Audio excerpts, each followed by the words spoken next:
So, we now know the nominees for the Game Awards Game of the Year for 2024. This has been made public yesterday, and there's a few titles that we knew would be there, a few titles that we hoped would be there, and then, well, there's a surprise. There's a little bit of an outlier in there that we kind of expected, but sincerely, I think most of the gaming sphere didn't wanted that to happen for many reasons. So let's dig into it. Elden Ring Shadow of the Erdtree has been nominated as the game of the year, and I think it sends not only it sets a precedent that sends a very bad message to the industry. I think, in my opinion, not to say that the game's not good. The game is great. I played it. I beat it. I played Elden Ring. I played the DLC. I did it all this year, and I ended my run. It was at the end of July or August, after 204 hours. So I know the game. And I know that there's a big community of Elden Ring, very avid fans, and Elden Ring is still played greatly to this day. There's a lot of challenge runs, a lot of level 1, RL, Wretch, no upgrades, all the bosses, speed runs, take it, name it. The game is very popular online, and I get that. And it's not to say that it's a bad game, it's a great game. It is a masterclass in open world and exploration, boss design, no question. But it is a DLC. And the problem that I have with this is it stifles creativity. It takes away exposure from a studio that came out with a completely new creative endeavor, and it takes that opportunity away from people in the studio to shine and basically promote years of work, years of toiling on a project with all its trials and tribulations. It takes that away from them, and instead it gives that to something that, well, has already been recognized as a staple of the industry, a master class. Elden Ring has won Game of the Year. It has won it back in 2022. So, I mean, no, in 2020, yeah, 2022, exactly. So, I mean, I don't see why we're again promoting From Software exceptionalism to the forefront of the gaming scene with a product that, not to say it's not good, but it's more of the same. And not only is it more of the same, it is something that you cannot experience without having bought the base game, the main game. So it adds a layer, a barrier of entry. It adds friction to the interested or curious potential consumer to try this game. It adds a financial burden to be able to experience what would possibly be deemed the game of the year. And I don't think that's fair. I don't think it is a fair thing. The game, as I said, it doesn't add anything new. It doesn't fundamentally change the play, the gameplay loop. It doesn't change the style. It's just more of the same. Not that it was not good, not that it was not great, but it's just more. Whereas any other nominees in there have brought something completely new. New voiceover, new storytelling, new gameplay, new designs, boss design, world design, musical score, sound effects. All of that, which is fresh and new. And I don't think that rewarding Shadow of the Erdtree or putting it in the conversation for Game of the Year helps promote the game industry at large. I don't think it does. And I've heard all the arguments.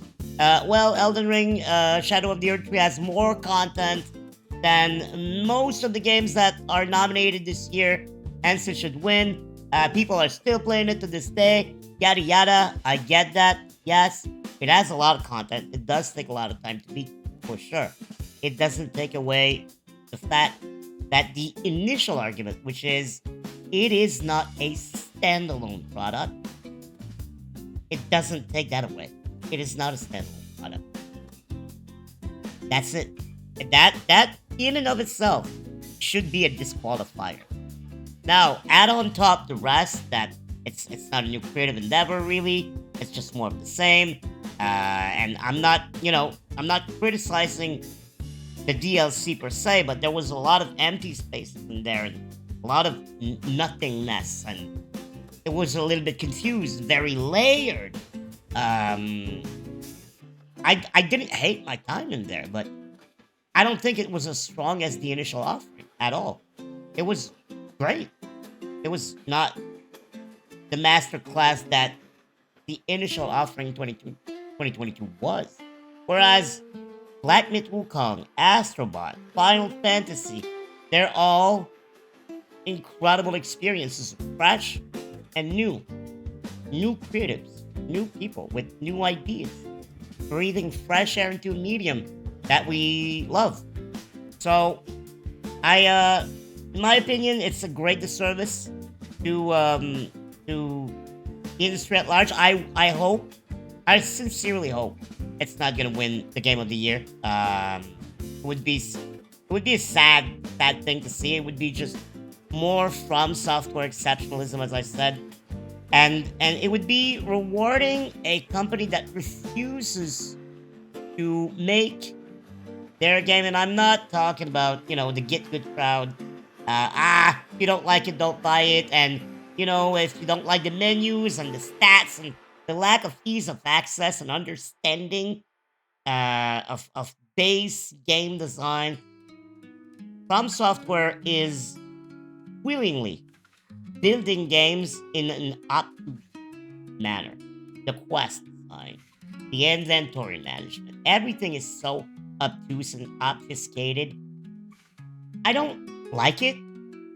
I played it, I beat it, I loved it, but I feel like they're really anchored, really dug in their ways, where it brings no benefit to the player and the industry. Why not create just an experience that is that feels more of a game, more interactive? I don't know.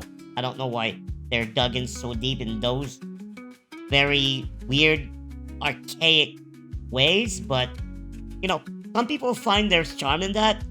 Like people find there's charm in scuffed Bethesda titles. I don't like neither. I like the industry to progress as a whole, to bring new ideas to the forefront and be more accessible. Um, and I don't think that FromSoft is doing a great job at that. But their games are incredible. Imagine how more or better they would be if they would implement all these quality of life features, quest log, clear management, clear inventory management. Now you're gonna say yes, and it's now in Elden Ring. You can see the stats, the blue, the red. Yeah, I get that. It was not there at the beginning of the when it released though. That was patched in. Should have been there from the get go. So I mean, I'm I'm I'm going on a tangent. I don't think Elden Ring Shadow of the Erdtree deserves to be the conversation for Game of the Year. I don't think so. There's so many great games that came out this year. So many great games. Most of them are there, but still, I mean, Call of Duty, hate it or love it, Activision did a fucking great thing. They reeled back all the predatory stuff. They brought a single player campaign back to the forefront. The zombies. It's a great shooter. It's, I think, the best shooter this year. Could it be in the conversation instead of that? I think so. I think so. Now that I'm a Call of Duty player, I don't. I played a little bit of it because I wanted to try, and I can't say anything bad about mechanics of it. It works great. They reeled back not all, but a lot of the garbage, and they made it fun again, which in and of itself it's deserving of an applause.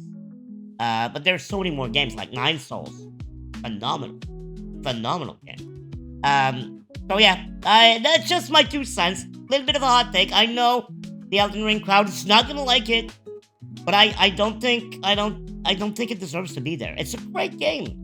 Not game of the year. Not game of the year. It's the DLC of the year. Make it a category. But that's it. All right. Bye.